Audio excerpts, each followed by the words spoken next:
The winter winds of June 1813 bit into the stones of Northmere Abbey with a ferocity that promised no mercy. Alexander Langford, the Duke of Northmere, stood before the dying embers of the hearth in his private study, and he listened to the rattling of the window panes. He was a man defined by the rigid architecture of his duties, and his life was a sequence of ledgers and land disputes and the heavy expectations of a title he had inherited too young. The world outside was buried in a thick and suffocating blanket of white, and the bridge that served as the only artery to the village had finally succumbed to the ice. He believed the night would bring nothing but the usual silence of a bachelor estate. But destiny was already galloping through the frozen woods. The heavy oak doors of the study creaked open at 3:00, and Mrs. Winters, the housekeeper, appeared with a look of profound concern on her weathered face. She told the Duke that the stable boy had found a rider collapsed near the gates, and she said that the stranger was now resting in the morning room.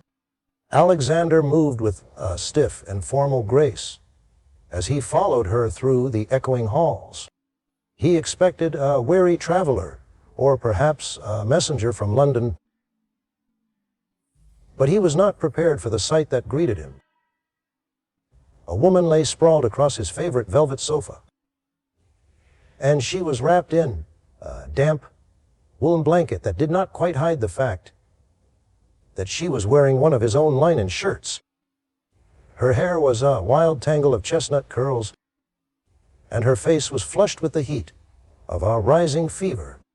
Alexander stood over her like a sentinel of stone, and he watched the rhythmic rise and fall of her chest. He was a man of logic, and he could not comprehend how a lady could be out in such a tempest. The woman stirred, and her eyes fluttered open to reveal a shade of green that reminded him of the hills of Florence. She did not look at him with fear, but she looked at him with eye intensity that made the air in the room feel suddenly thin. She whispered that the bridge was gone, and she said that the forest had tried to swallow her whole.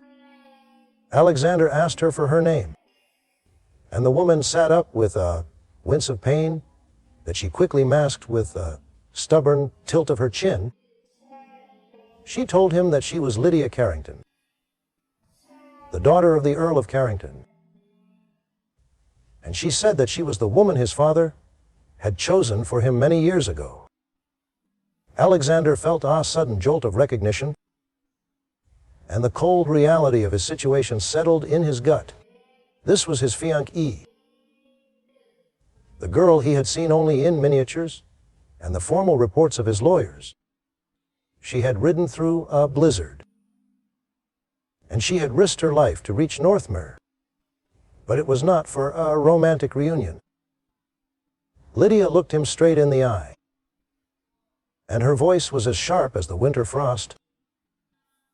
She told him that she had come to demand a release from their arrangement, and she said that she would rather face the storm again than enter into a marriage of political convenience. The Duke of Northmere was not accustomed to being addressed with such a lack of reverence. He reminded her that their union was a matter of family honor, and he said that her father would never allow such a scandal to touch the Carrington name. Lydia laughed, and the sound was like the snapping of dry twigs in the cold. She told him that her father viewed her as nothing more than a piece of property to be traded for a seat in Parliament, and she said that she would not spend her life as a ghost in a gilded cage. She revealed a small satchel of brushes and ink that had been strapped to her saddle, and she said that she was a botanical illustrator who belonged to the Light of Italy. not the shadows of a cold English abbey. Alexander looked at the delicate instruments of her craft, and he felt a strange and unfamiliar tug of curiosity. He was a man who had lived for the rules of his ancestors, and he had forgotten that life could be shaped by color and passion. He told her that the bridge would take 5 days to repair, and he said that they were trapped together until the ice began to melt. He proposed a bargain that would change the course of their lives. He said that they would spend the next 5 days getting to know the people behind the titles. And he promised that if she still wished to leave at the end of that time, he would provide the funds for her journey to Florence. Lydia watched him with a wary expression, and she finally nodded her head in a silent agreement. The first day of their covenant began with a quiet breakfast in the sunlit conservatory, which had been closed since the death of Alexander's mother. The air was thick with the scent of damp earth and neglected vines, but the light that filtered through the glass was brilliant and hopeful gold. Lydia began to sketch the twisted vines of a dormant rosebush, and her movements were so precise and graceful that Alexander found himself unable to look away. He realized that he had been a prisoner of his own duty for so long that he had forgotten how to breathe. He began to tell her about the history of the estate, and he spoke of the weight of the crown he wore. Lydia listened to him with a quiet focus, and she told him about the dreams she had of the Uffizi Gallery and the gardens of the Medici. She said that she wanted to capture the soul of the flowers, and she said that she wanted to live a life where her choices were her own. Alexander felt the ice around his heart begin to crack, and he realized that the woman before him was not a burden, but she was a revelation. He found himself opening the old trunk of his mother's paints, and he offered them to her as a gesture of goodwill. Lydia touched the old brushes with a tenderness that made his throat feel tight, and she said that he was the first person who had ever looked at her and seen a person instead of a contract. The shadows of the evening began to stretch across the conservatory, and the world outside was still a wilderness of white. Alexander and Lydia sat in a companionable silence that was no longer heavy with resentment, but it was filled with the promise of a new understanding. The Duke realized that he did not want to be the man who kept her in a cage, and the artist realized that the man behind the title was not the monster she had feared. They were two souls who had been brought together by a broken bridge and desperate choice, and the 5 days they had promised each other were only the beginning of a much longer journey. The clock struck 22 hours 00 minutes, and the moon rose over the peaks of Northmer. Alexander stood by the window and watched the stars, while Lydia worked on her latest illustration by the light of a flickering candle. The contract of their birth was being rewritten in the ink of their shared moments, and the journey into the heart of the storm had officially turned toward the light. He was a duke, and she was an artist, and together they were heading toward a destiny that was no longer dictated by the dead, but by the living pulse of their own desires. The first day of their 5-day bargain was coming to a close, and the silence of the abbey was no longer cold. It was the birth of a new chapter, and it was the start of a love that was forged in the fires of rebellion and the grace of winter. Alexander looked at Lydia and felt a sense of peace that he had never known, and he knew that the bridge was not the only thing that had been broken and rebuilt on this night. The second day at Northmere Abbey broke with a sky that was the color of pale lavender, and the sun struggled to pierce through the heavy clouds. Through the heavy clouds that still hung over the frozen valley, Lydia Carrington woke to the sound of a fire crackling in the hearth of her guest chamber, and she felt the strange and unfamiliar softness of the silk sheets against her skin. She was a woman who had spent her life preparing for a battle she did not want to fight. But the events of the previous night had shifted the ground beneath her feet. She remembered the silhouette of Alexander Langford, standing in the shadows. And she remembered the surprising depth of the bargain they had struck. It was now the morning of the second day of their 5-day agreement, and the air in the Abbey felt charged with an energy that was both terrifying and exhilarating. She dressed with the help of a young maid who spoke in hushed whispers about the Duke's changing moods, and Lydia chose a simple gown of moss green wool that allowed her the freedom to move and to breathe.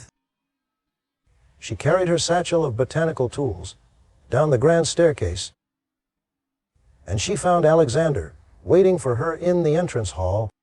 He was dressed in a riding coat of dark charcoal, and his face was a mask of composed discipline. Yet his eyes were fixed on the heavy iron key he held in his hand. He told her that he had spent the night thinking about the conservatory, and he said that it was time to unlock the secrets that had been buried since 1805. They walked toward the glass structure that sat like a forgotten jewel at the edge of the East Gardens. The path was still buried in snow, and Alexander held her elbow to steady her against the slippery ice. His touch was firm, and it was respectful, and it carried a warmth that seemed to defy the freezing wind. They reached the massive doors of the conservatory, and the lock groaned as the iron key turned for the first time in nearly a decade. The air that rushed out was warm, it was humid, and it was thick with the scent of damp earth and rotting vegetation. It was a world frozen in time, and it was a place where the ghost of his mother still seemed to linger in the shadows of the palms. Lydia stepped inside and let out a soft gasp of wonder. The glass panels above were covered in a thin layer of frost, but the heat from the underground pipes had kept some of the hardier plants alive. She saw twisted vines of jasmine that had grown wild and unruly, and she saw the silver leaves of a rare fern that was native to the hills of Italy. It was a paradise of chaos, and it was the most beautiful thing she had ever seen in the cold heart of England. Alexander stood by the door, and he looked at the tangled mess with an expression of profound sadness. He told her that his mother had spent every waking hour in this house of glass, and he said that she had been the only person who could make things grow in the shadow of Northmere. He confessed that after she passed away, his father had ordered the doors to be locked, and he said that the Earl had wanted erase every trace of the woman who had preferred her flowers to the rigid duties of Duchess. Alexander had followed that order for years, because he believed that obedience was the only way to honor his name. But looking at Lydia standing amidst the greenery, he realized that the silence had been a mistake. Lydia walked toward a cluster of dormant rose bushes and ran her fingers over the thorny stems. She told him that plants do not understand the rules of men, and she said that they only understand the light and the soil.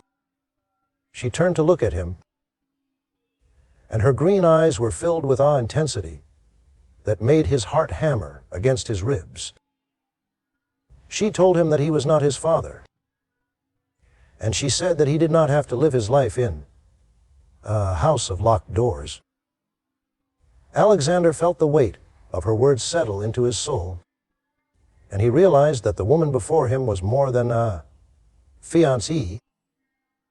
She was a catalyst for the rebellion he had been too afraid to start.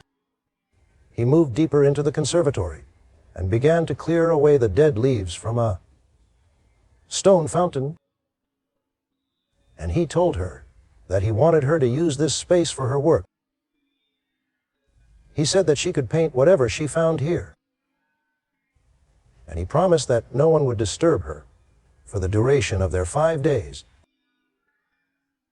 Lydia set up her easel near the center of the room, where the light was the strongest, and she began to prepare her inks and her brushes.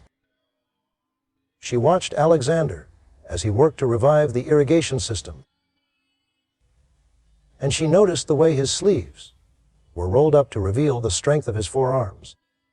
He was a man of immense power, but he was also a man who was desperately searching for a way to be kind.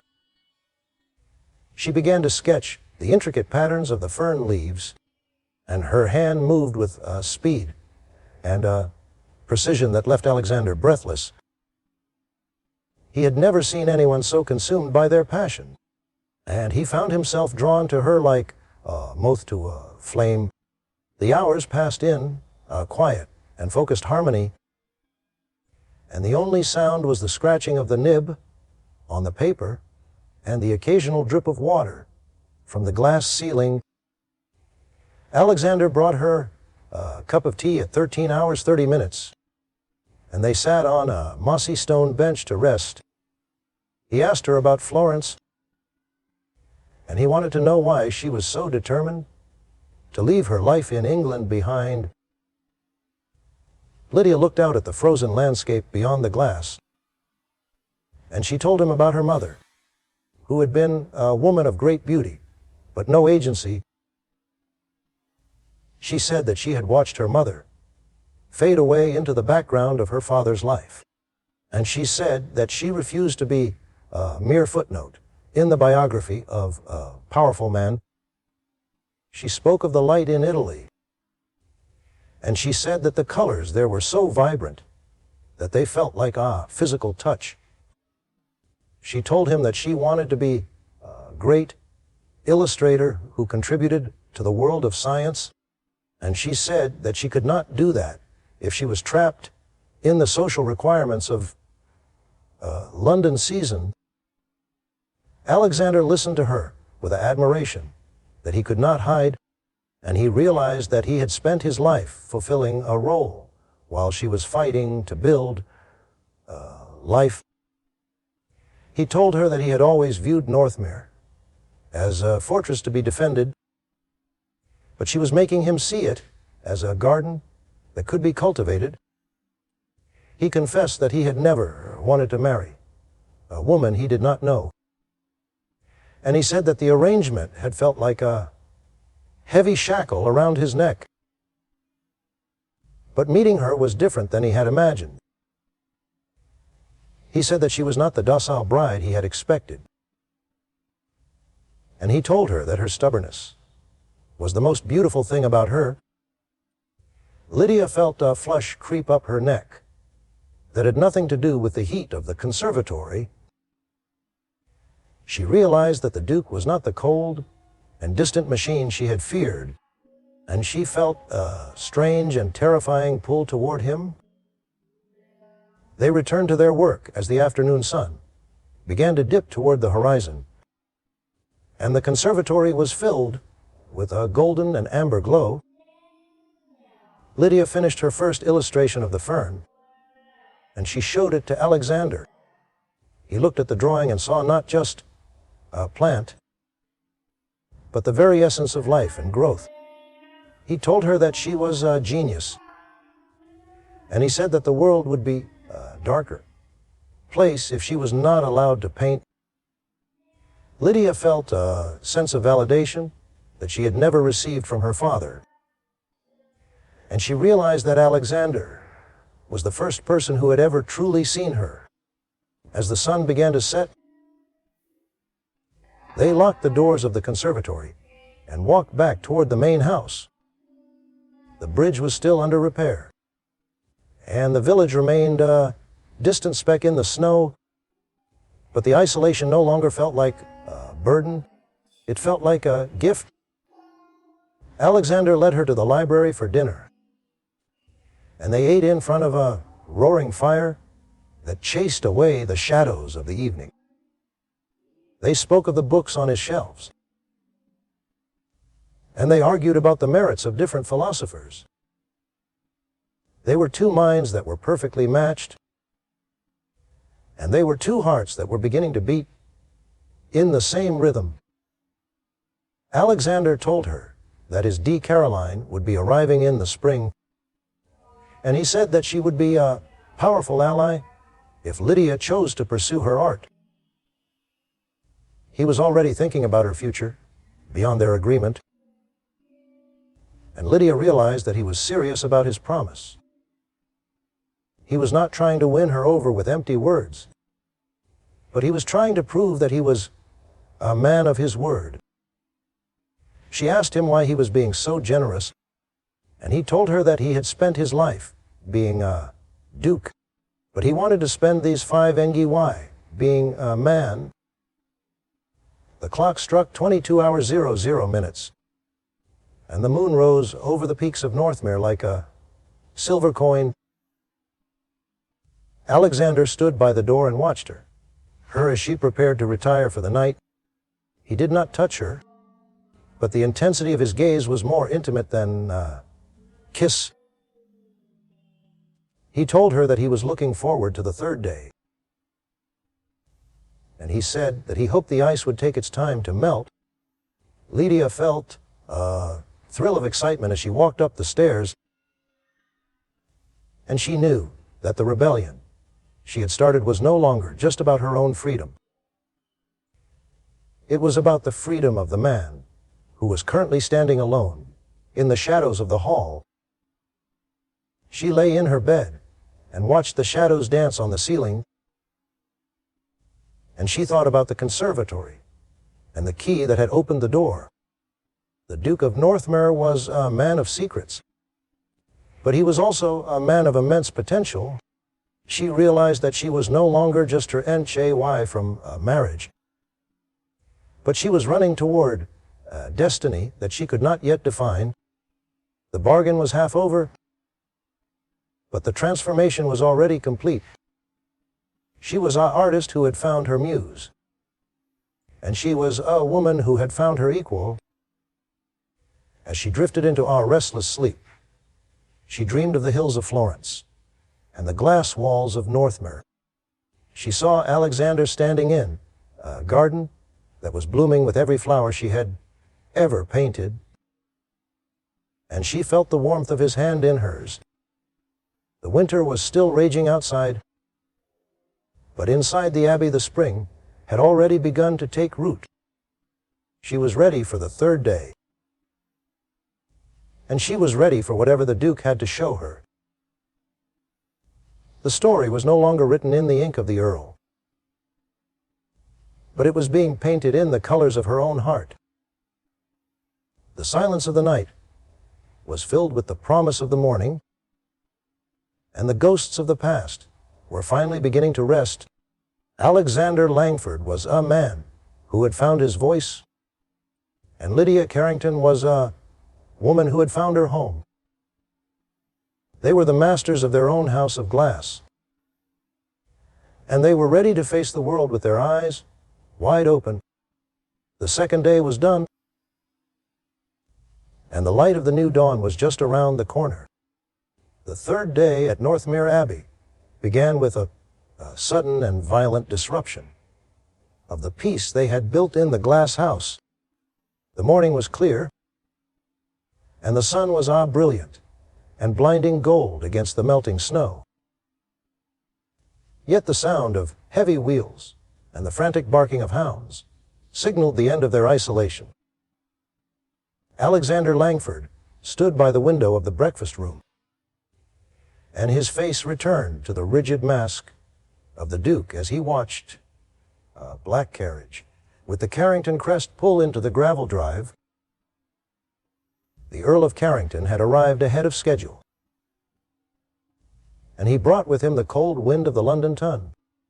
Alexander looked at Lydia, who was sitting with her sketchpad, and he saw the color drain from her cheeks as she realized her 5 days of freedom were being cut short by her father's shadow. The heavy doors of the Abbey burst open with a thud that echoed through the marble halls, and the Earl of Carrington marched into the house like a general reclaiming lost territory. He was a man of immense girth and even greater arrogance,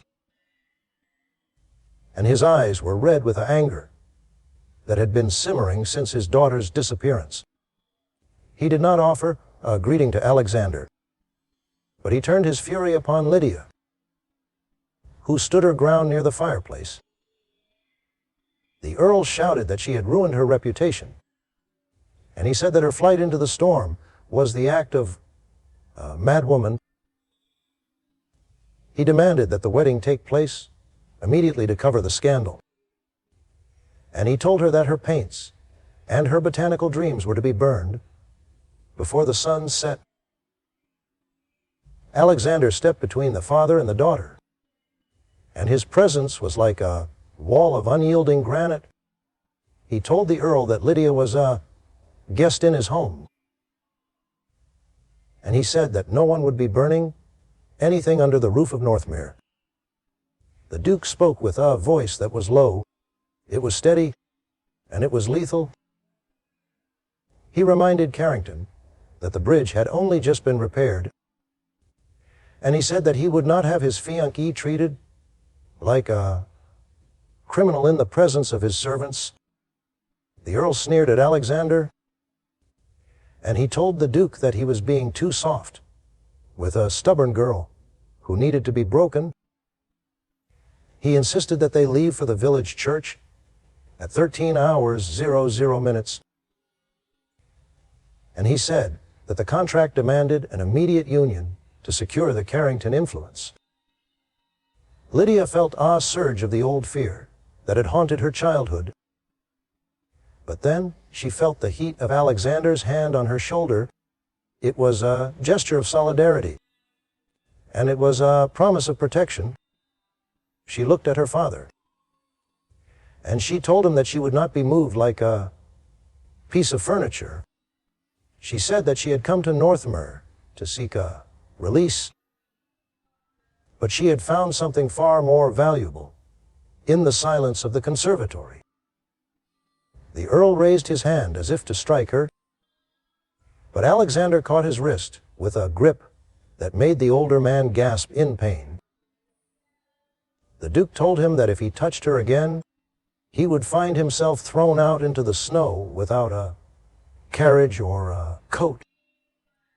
Alexander turned to the Earl and made a declaration that stunned everyone in the room. He said that he would not be marrying Lydia Carrington today, and he said that he would not be marrying her next week either. The Earl began to bluster about the breach of contract, but Alexander silenced him with a single and piercing look. The Duke said that he was delaying the wedding for 6 months, and he told the Earl that he was personally sponsoring Lydia's journey to Florence. He explained that he wanted his wife to be a woman who chose him, not a girl who was forced to the altar by a tyrannical father. He told Carrington that the papers would be drawn up by 14 hours 00 minutes. And he said that the financial support for her education was already being arranged. The Earl was speechless with a mixture of greed and confusion, because the investment from the Duke was far larger than the dowry he had expected. He looked at Lydia, who was staring at Alexander with a look of pure and unfiltered wonder. Alexander told the Earl that his daughter would go to Italy under the protection of his own aunt, the Lady Caroline, and he said that she would return to England only when she was ready to make a final choice. Lydia felt a sob of relief catch in her throat, and she realized that the man she had feared was actually the one who was giving her the keys to her own life. The Earl eventually retreated to the library to discuss the legal details with the lawyers, leaving Alexander and Lydia alone in the hallway.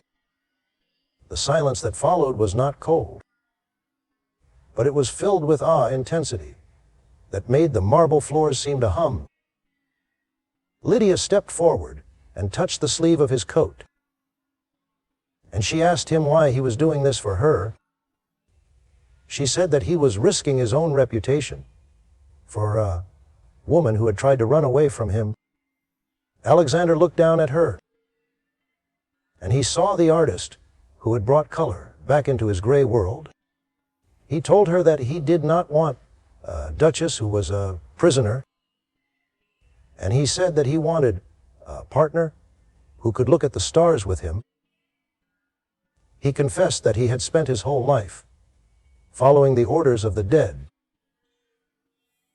but meeting her had made him want to live for the living. He told her that Florence would be her sanctuary, and he said that he would wait for her letters with a patience that he had never known before. He promised that he would not pressure her, and he said that his love was not a cage, but it was an open door. Lydia felt the tears finally begin to fall, and she realized that she was no longer running away from marriage, but she was running toward a future that she had never dared to imagine. The afternoon passed in a flurry of legal documents and preparations, and by the time the sun began to set, the Earl of Carrington had left the Abbey with pockets full of promises and a heart full of resentment. Lydia stood on the balcony and watched the black carriage disappear into the distance, and she felt the weight of her father finally lift from her shoulders. She turned to find Alexander standing behind her, and the light of the setting sun made his eyes look like a warm and glowing amber.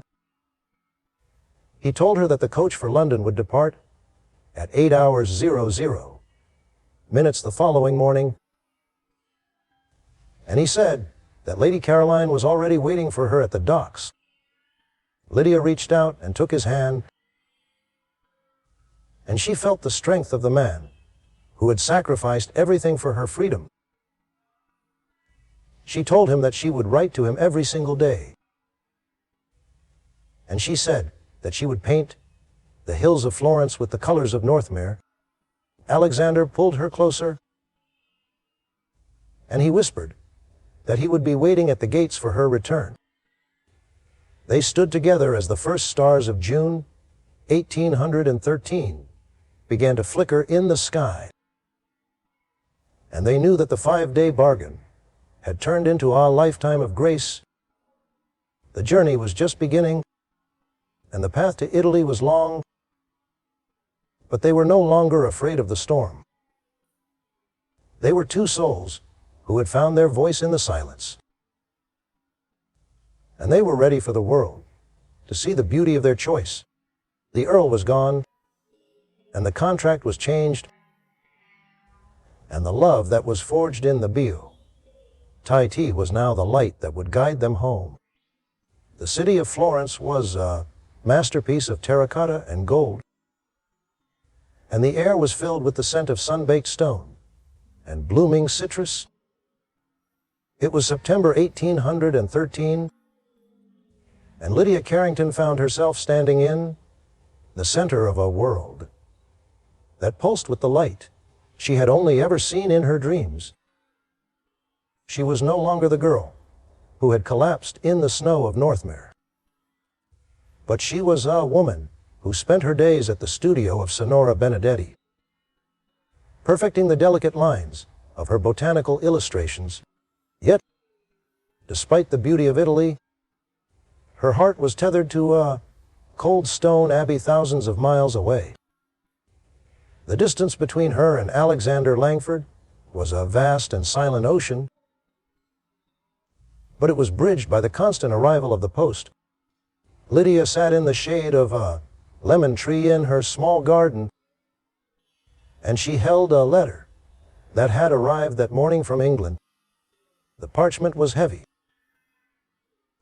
and the wax seal bore the crest of the Duke of Northmere. She opened it with trembling fingers, and she read the words that Alexander had written in his sharp and disciplined hand.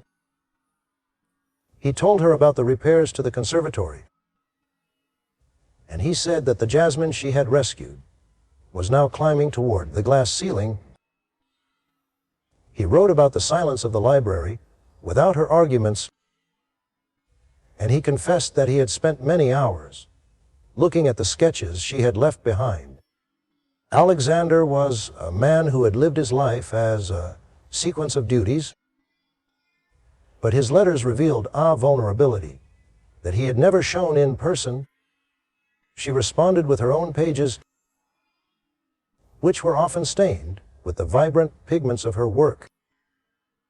She told him about the markets of Florence, and she described the way the light at 17 hours 00 minutes turned the Arno River into a ribbon of liquid fire. She included small sketches of the plants she was studying, and she explained the complex geometry of a Tuscan lily.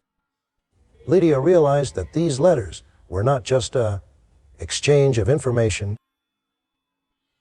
but they were the foundation of love that was growing stronger through the absence. She was learning to love the man through his mind, and Alexander was learning to love the artist through her passion. However, the distance also brought a lingering shadow of doubt that often kept her awake. In the quiet hours of the night, Lydia feared that Alexander's generosity was merely a polite way of letting her go, and she wondered if he would eventually find a more suitable duchess who did not crave the freedom of a studio. She worried that her success in Florence would make her return to England feel like a step back into a cage. Sonora Benedetti told her that she was GTH Ithan unhc inju beyond anyone's expectations. And she said that the galleries of Rome were already asking for her work. The praise was an intoxicating drug, but it made the choice between her career and her commitment feel like an impossible weight. Alexander's letters began to carry a similar tone of apprehension as the months passed into 1814. He wrote about the pressure from the London Tun to find a wife who would fulfill the traditional roles of the estate, and he said that the Earl of Carrington was still spreading rumors of a broken contract. He told her that he missed the sound of her voice in the morning room, but he feared that she would find the life at Northmere too small for her growing talent. They were two people who were desperately trying to protect the freedom of the other, yet they were both terrified that the freedom would lead to a final goodbye. In October 1814, Lydia received a letter that felt different from the others. Alexander did not write about the estate or the weather, but he spoke of a dream he had where they were walking through a garden that had no walls. He told her that he had realized that a home was not a place of stone and wood, but it was a place where two souls could exist without the need for masks. He said that he was proud of the artist she had become, and he promised that he would never be the man to stand in the way of her light. Lydia cried as she read his words, because she realized that her fear of being trapped was a ghost of the past and not a reality of the present. She spent the following weeks preparing for her final exhibition in Florence. and she dedicated the main gallery to the plants of Northmere.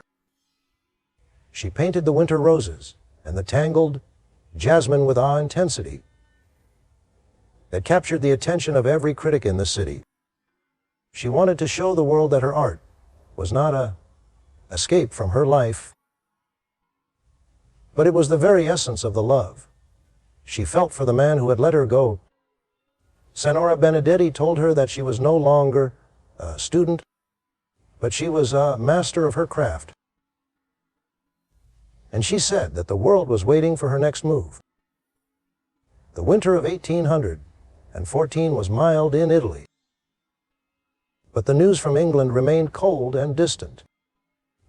Lydia sent a final letter to Northmere before the end of the year, and she told Alexander that she had found the answer to the equation of her life. She said that she did not want to be a fou non Etienne who was merely a footnote in his story, but she wanted to be the partner who helped him write the next chapter. She told him that she would be returning to England in the spring, and she said that she hoped he would be waiting at the bridge where it had all begun. Alexander received the letter while he was sitting in the conservatory, and the scent of the jasmine was overwhelming in the cool air. He felt a surge of hope that made the blood sing in his veins, and he knew that he could not wait until the spring to see her again.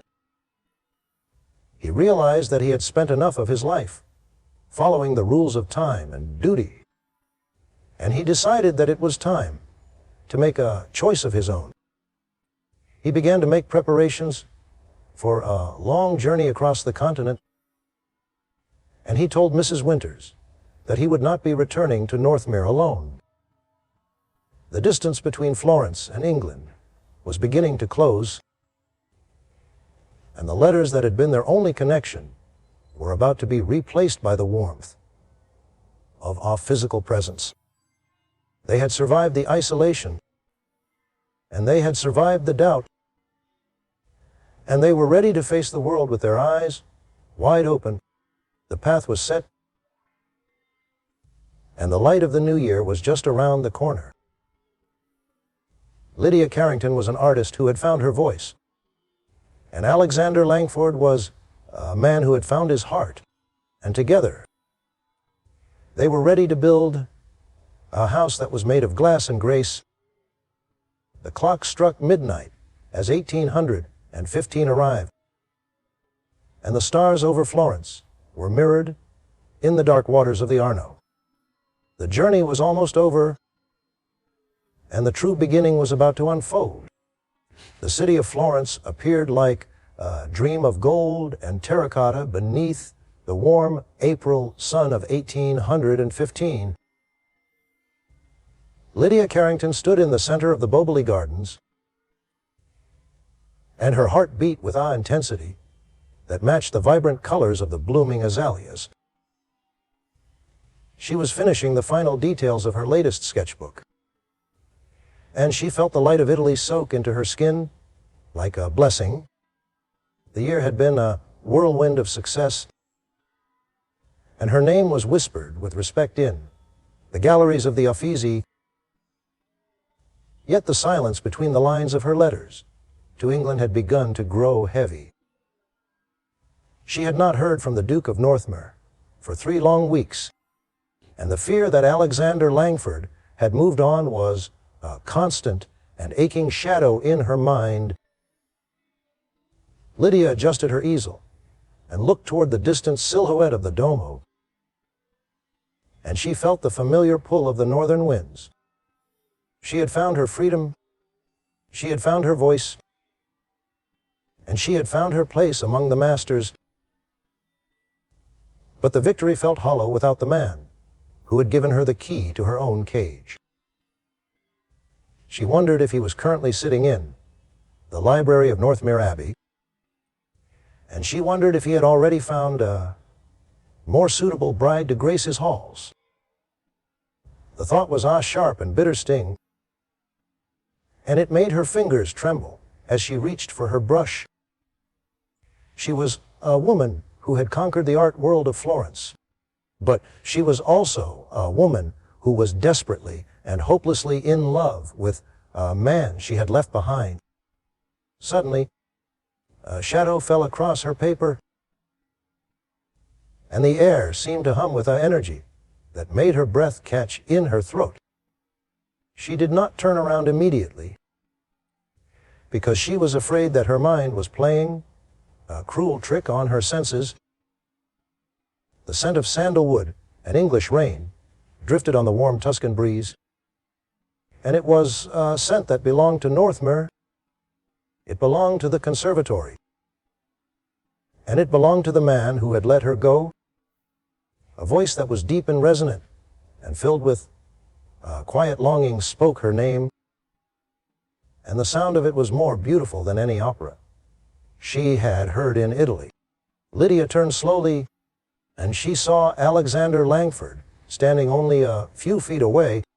He was not dressed in the rigid charcoal coat of a duke, but he wore the traveling clothes of a man who had crossed a continent with a single and desperate purpose.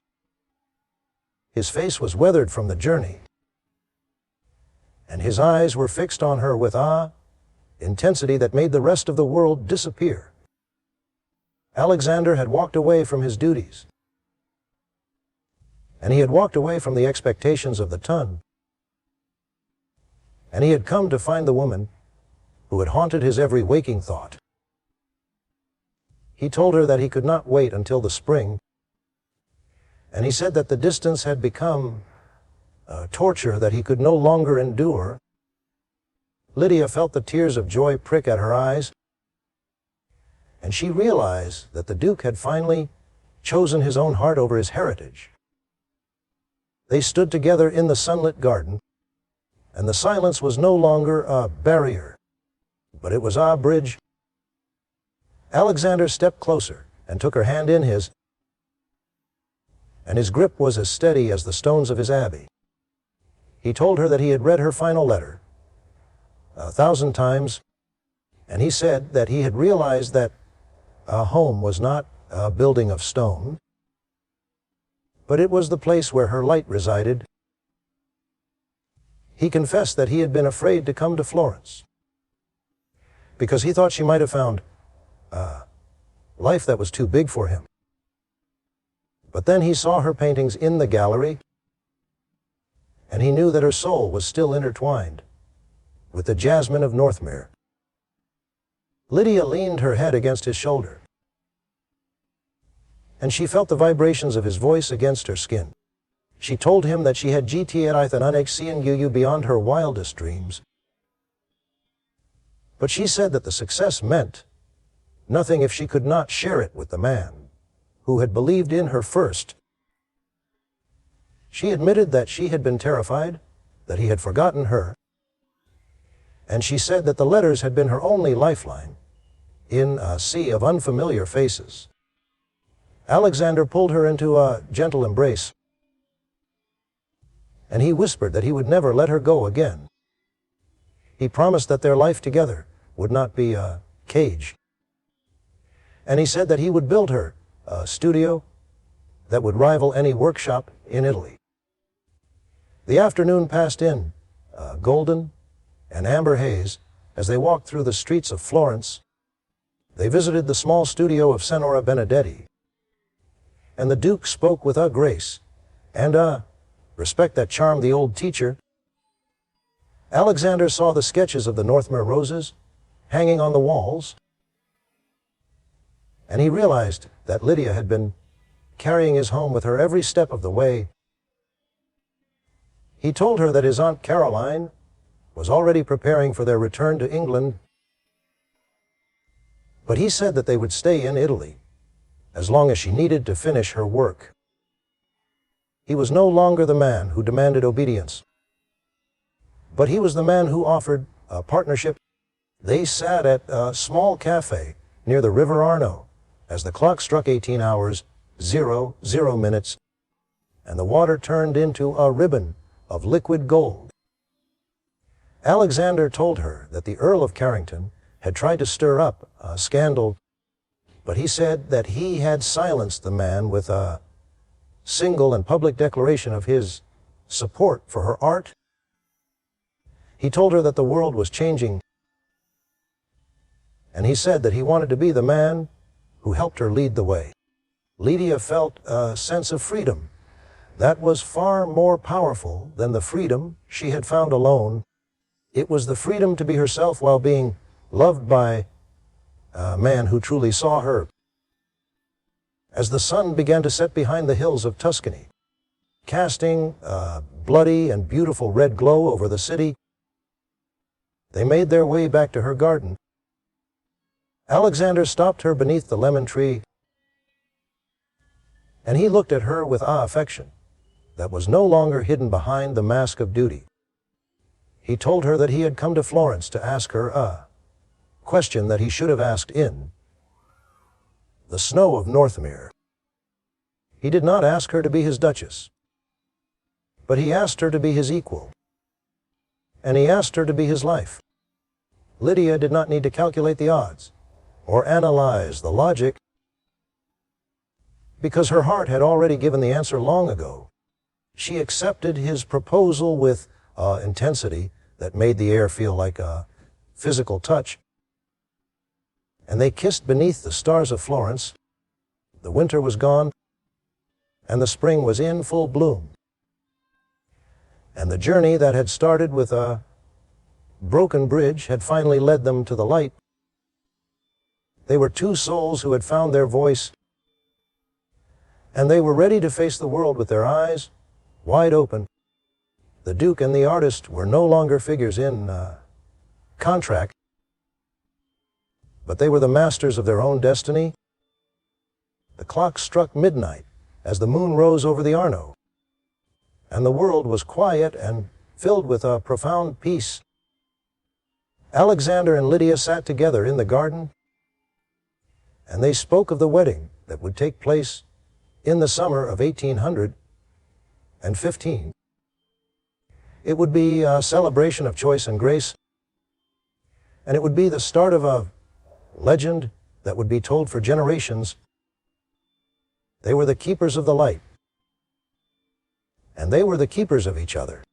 The London sky was a bruised shade of gray in June 1815, and the air was thick with the scent of rain and the sharp sting of gossip. Lydia Carrington sat in the velvet interior of the Langford carriage, and she felt the heavy gold band on her finger as an anchor against the rising tide of the Tun.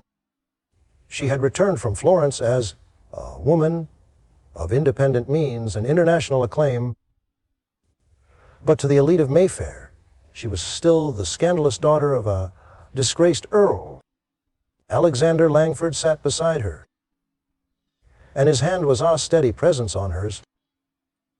He was no longer the rigid duke who had once ruled Northmere with a heart of stone, but he was a man who had found his purpose in the protection of the woman he loved. The carriage pulled up to the glittering entrance of the Langford house, where the elite of the city had gathered for the most anticipated wedding ball of the season. Lydia looked at the towering marble columns, and she remembered the fear she had felt when she first fled into the B.O.T. Alexander leaned closer to her, and he whispered that she was the most beautiful creature he had ever seen. He told her that she was not just a duchess, but she was the light of his life. And he said that they would face the judgment of the world together. Lydia felt a surge of courage as they stepped out of the carriage, and she held her head high as the flash of the lanterns illuminated her gown of emerald silk. The ballroom was a sea of shimmering diamonds and whispered deceptions, and every eye was fixed on the couple as they entered the hall. The Earl of Carrington stood near the far wall, and his face was a mask of cold fury and resentment. He had been forced to witness his daughter rise to a position of power that he could no longer control. And he sought to destroy her happiness with the sharpest weapon he possessed. He stepped forward as the music stopped, and he spoke with a voice that was filled with bitter and public malice. He told the assembly that his daughter had spent a year in Italy living like a common bohemian, and he said that she was a disgrace to the name of Carrington.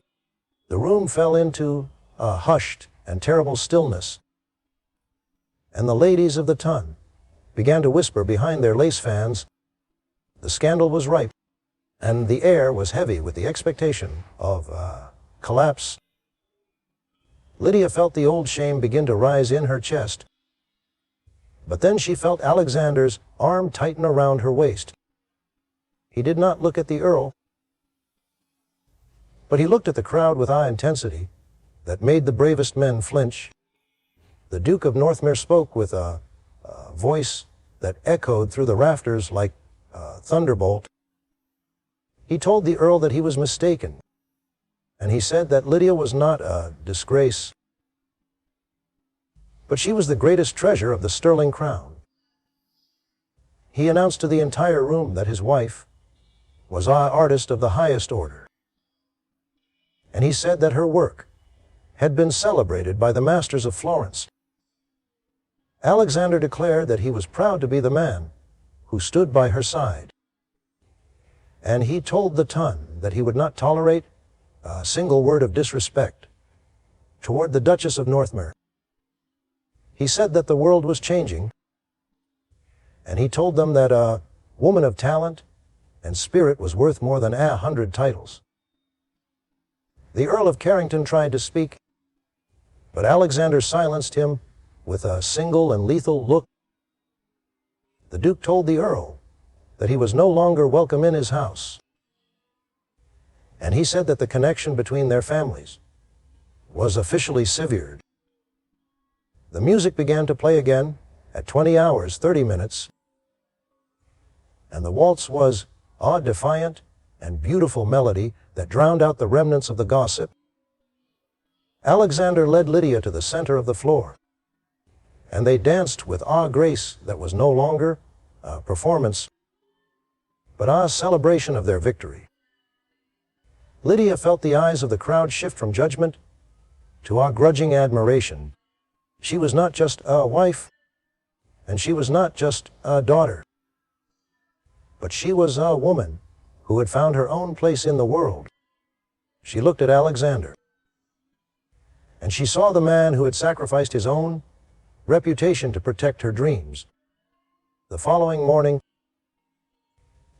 the newspapers were filled with the story of the scandalous wedding and the Duke's public defense of his artist wife. Lydia sat in the breakfast room, and she watched the sun rise over the gardens of their London home. She was no longer afraid of the shadows of the city, because she knew that she had a fortress in the heart of the man who loved her. Alexander joined her at the table, and he handed her a letter from Signora Benedetti. The teacher wrote that the paintings Lydia had sent from England were being prepared for our new exhibition in Rome, and she said that the world was waiting for her next masterpiece. Alexander told her that they would return to Northmere Abbey in the spring, but he said that they would always keep a studio in London and a villa in Italy. He told her that he wanted her to teach, and he said that he would support her plan to open a school for women who wanted to study the art of the natural world. He was no longer the man of ledgers and duties, but he was the partner who understood that her freedom was the very thing that made her beautiful. Lydia reached out and took his hand, and she felt the strength of the bond that had been forged in the B.O.T.T. The journey from the frozen bridge to the center of the London ton had been long and difficult, but it had led them to a place of absolute truth. They were the masters of their own destiny, and they were the keepers of our love that was as enduring as the stones of the abbey. The scandal of the wedding was over, and the legend of the Duke and the artist was just beginning. They stood together by the window, and they watched the city wake up to a new and brighter day. The clock struck 11 hours 00 minutes as they prepared for their first public outing as a married couple. Lydia wore a gown of pale gold, and she carried her sketch pad with a pride that no one could take away. They walked out of the house hand in hand, and the world was waiting for them.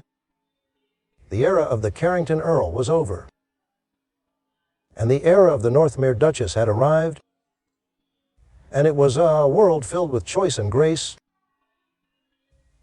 The sun of September 1815 hung low over the bustling streets of London, and the air carried a crisp promise of autumn. Lydia Langford stood in the center of the large and airy room that she had transformed into the school of grace and color. The walls were lined with botanical sketches of English oaks and Italian lilies, and the heavy scent of turpentine and linseed oil mixed with the fragrance of fresh jasmine. She was no longer just a duchess, but she was a mentor to a dozen women who sat with their easels and their dreams. These women came from every walk of life. They were daughters of merchants, they were sisters of poets, and they were even a few courageous ladies of the nobility. Lydia watched them work with an intensity that mirrored her own, and she felt a profound sense of fulfillment that she had never known in the drawing rooms of her youth. She walked among her students and offered gentle correction to brushstroke or a word of encouragement to a hesitant beginner. She told them that art was not a hobby for the idle, but it was a way to capture the very soul of the natural world. She explained that a leaf was not merely a fragment of green, but it was an intricate map of life and survival. Lydia realized that by teaching these women to see the world, she was also teaching them to see themselves as beings of value and agency. Her school was becoming a small revolution in the heart of the city, and the news of her work was spreading far beyond the borders of Mayfair. Alexander Langford sat in the House of Lords at 14 hours 30 minutes, and he listened to the droning voices of men who clung to the past like a drowning man clings to a piece of driftwood. He was there to defend the rights of women, to pursue education and professional work, and he faced a wall of skepticism and open hostility. The peers whispered about his scandalous marriage, and they questioned his judgment as a duke of the realm. Alexander did not flinch, but he stood with an authority that was born of his love for Lydia. He told the assembly that the strength of the nation resided in the talent of its people, and he said that to stifle the creativity of half the population was a crime against the future. He spoke of the House of Glass at Northmere, and he described how a single artist had brought color back into his winter world. The debate was long, and it was heated, but Alexander refused to yield a single inch of ground.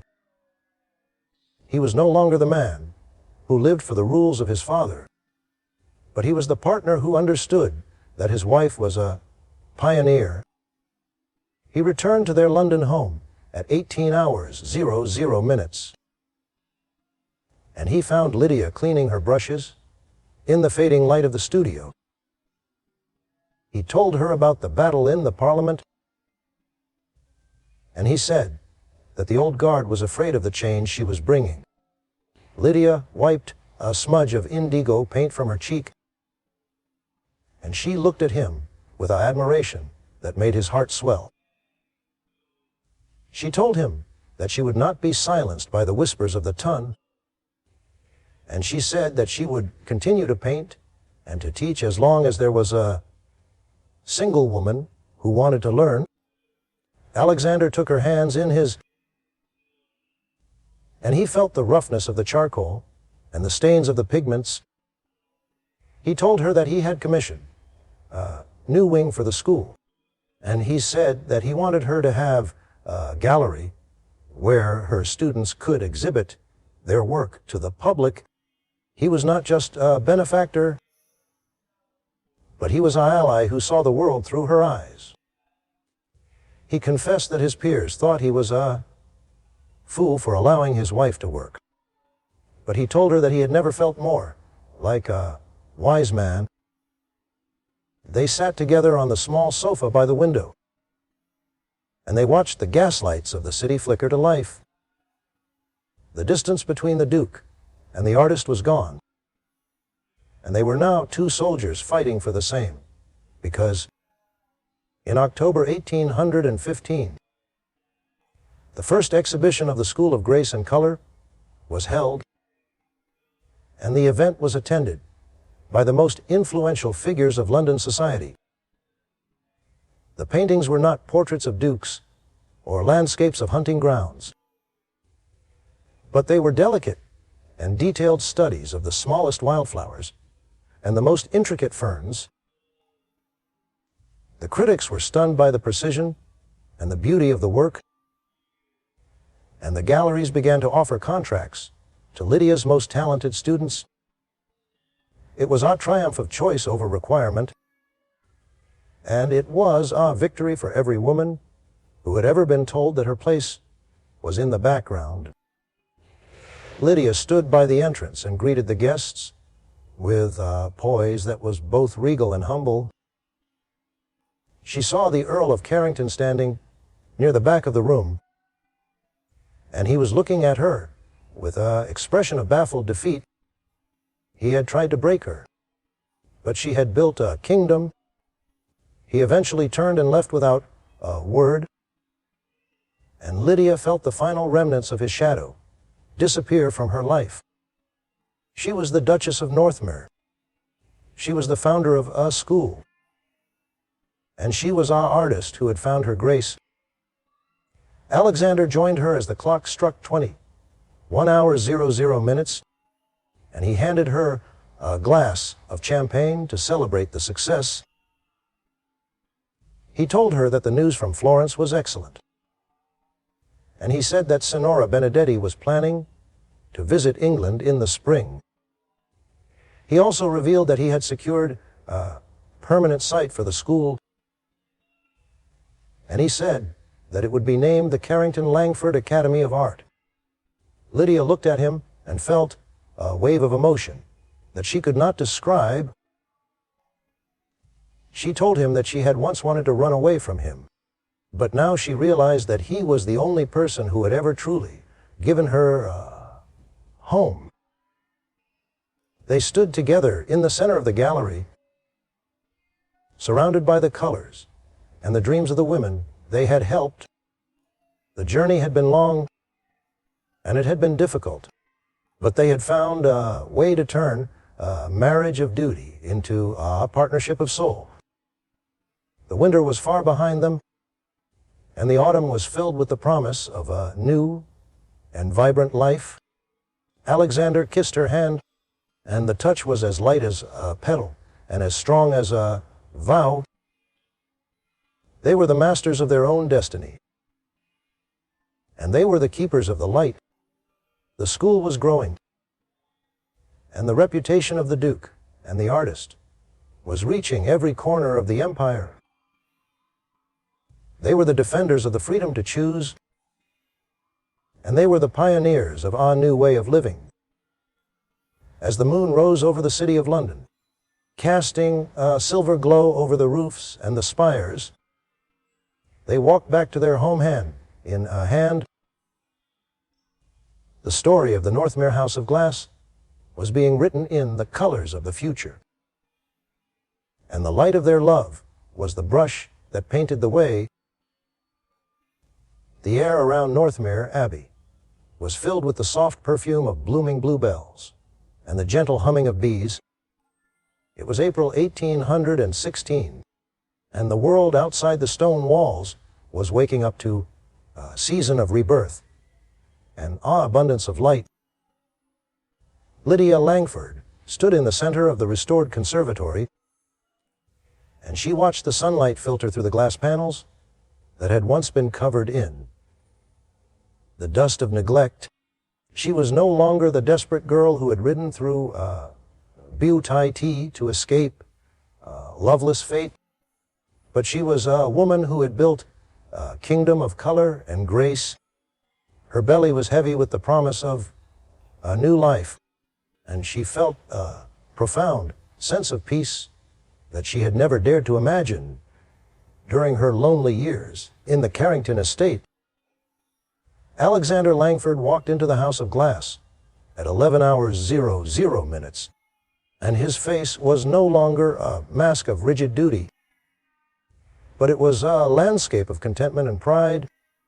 He carried a small bundle of letters from London and Florence, and he looked at his wife with an intensity that had only grown stronger with every passing month. He told her that the Academy was thriving beyond their wildest dreams, and he said that the latest exhibition had been visited by the royal family themselves. He spoke of the success of her students, and he mentioned that Signora Benedetti had sent a crate of the finest Italian pigments as a gift for the coming child. Alexander was no longer just the Duke of Northmere, but he was the guardian of a legacy that was being written in the ink of choice and the colors of freedom. He sat beside her on the stone bench that had once been the site of their first tentative bargain, and he took her hand in his with odd gentleness that made her heart sing. He told her that he had spent the morning walking through the village, and he said that the people were now calling the Abbey the House of Glass and Grace. He confessed that he had once feared the weight of his ancestors, but he said that Lydia had taught him that a man is defined by the life he builds, and not by the stones he inherits. Lydia leaned her head against his shoulder, and she felt the warmth of the sun and the strength of the man who had become her anchor in the storm. She told him that she had finished her latest illustration of the Northmere Rose, and she said that it was the best work she had ever produced because it was painted with a heart that was finally whole. A few days later, as the clock struck 5 hours 30 minutes, in the quiet of the morning, the first cry of their child echoed through the halls of Northmere. It was a daughter with eyes the color of a Tuscan sky and a spirit that already seemed as men as her mother's. They named her Grace as a reminder of the journey that had led them to this moment. Alexander held the small infant in his arms, and he felt a surge of emotion that made his voice tremble as he spoke to her. He promised his daughter that she would never live in a cage, and he said that her life would be her own to paint. Lydia watched them from the bed, and she realized that the cycle of sacrifice and silence had finally been broken. The following year brought even greater changes to the estate and the world beyond. Lydia opened a wing of the Abbey as a public gallery where women could study and display their work without the fear of judgment. She taught her daughter to hold a brush before she could even walk, and she showed her how to find the beauty in the smallest leaf and the most intricate flower. Alexander continued his work in the House of Lords, and he became a leading voice for the education of the common people and the protection of the arts. They were a scandal to some, but they were an inspiration to many more. They proved that marriage could be a partnership of equals, and they showed that love based on choice was the only love that could survive the winter of the soul. Lydia sat in the garden one afternoon while the sun was setting behind the peaks, and she watched her daughter play among the roses. She thought of her father, the Earl of Carrington, who was now a lonely and forgotten man in a decaying London townhouse. He had tried to treat her as a piece of property, but he had lost his only child to the very freedom he had tried to stifle. Lydia felt no bitterness toward him anymore, because she was too busy living a life that was filled with light. She realized that home was not a place of stone and wood, but it was a place where two souls could exist without the need for masks or ciphers. Alexander joined her as the moon rose over the abbey at 21 hours 00 minutes, and he wrapped a warm cloak around her shoulders. He told her that he had found a hidden corner of the library that he wanted to turn into a nursery for their next child. And he said that he wanted the walls to be painted with the scenes of Florence. He looked at the vast and starlit sky, and he told her that he had never felt more free than he did at this moment. Lydia took his hand and looked toward the conservatory, which was glowing like a lantern in the darkness. She told him that they had built a world where the glass was no longer a barrier, but it was a bridge to the infinite possibilities of the future. They walked back toward the house together, and the silence of the night was no longer heavy with secrets, but it was filled with the promise of 1,000 tomorrows. The contract of their birth was a distant memory, and the legacy of Northmer was now a story of grace and of color, and of the courage to choose. They were the masters of their own destiny, and they were the keepers of the light that would never go out. The Duke and the artist had found their way home, and the journey was finally complete. The clock struck midnight as 1817 began, and the stars over the English countryside were mirrored in the dark waters of the lake. It was the birth of a new era, and it was the start of a legend that would be told by the women of the Academy for generations to come. They were the ones who had turned a cage into a garden, and they were the ones who had found the beauty in the storm.